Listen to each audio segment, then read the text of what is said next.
ఈరోజు నేను ఈవినింగ్ పెద్దలు మల్లికార్జున ఖార్గే గారిని నా పర్సనల్ 35 ఇయర్స్ కిందటి నుంచి నాకు వారితో నాకున్న పరిచయం వల్ల వారిని కలవటం జరిగింది. వారిని నేను కలిసిన సందర్భం ఎలాంటి రాజకీయ ఉద్దేశాలు లేవు, కేవలం కట్టసిగా వారిని కలవటమే జరిగింది ఒకటి.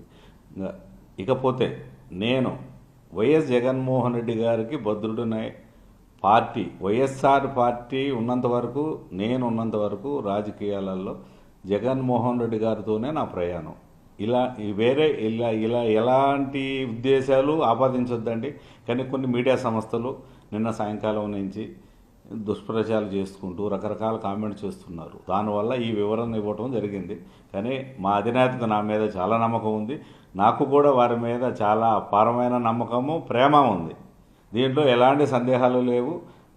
నేనే కాదండి, ఇప్పుడు ఉన్న మా ఎంపీలు అందరము కూడా వారి మీద ఏకాభిప్రాయంతో ఉన్నాం. జగన్మోహన్ రెడ్డి గారు ఏమి నిర్ణయించినా, ఇప్పుడు రేపు జరగబోయే సెప్టెంబర్ 9వ తారీఖు జరగబోయే ఉపరాష్ట్రపతి ఎన్నికలలో కూడా జగన్మోహన్ రెడ్డి గారు ఏమి నిర్ణయించితే అలానే మేమందరం కూడా బద్దులై ఉన్నాము.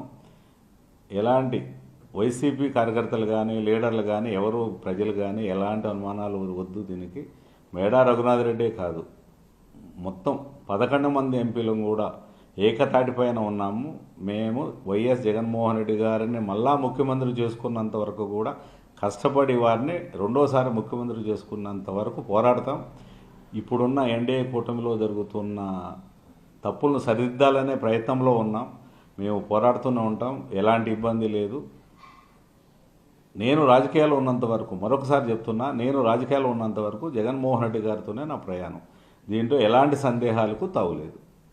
Thank you.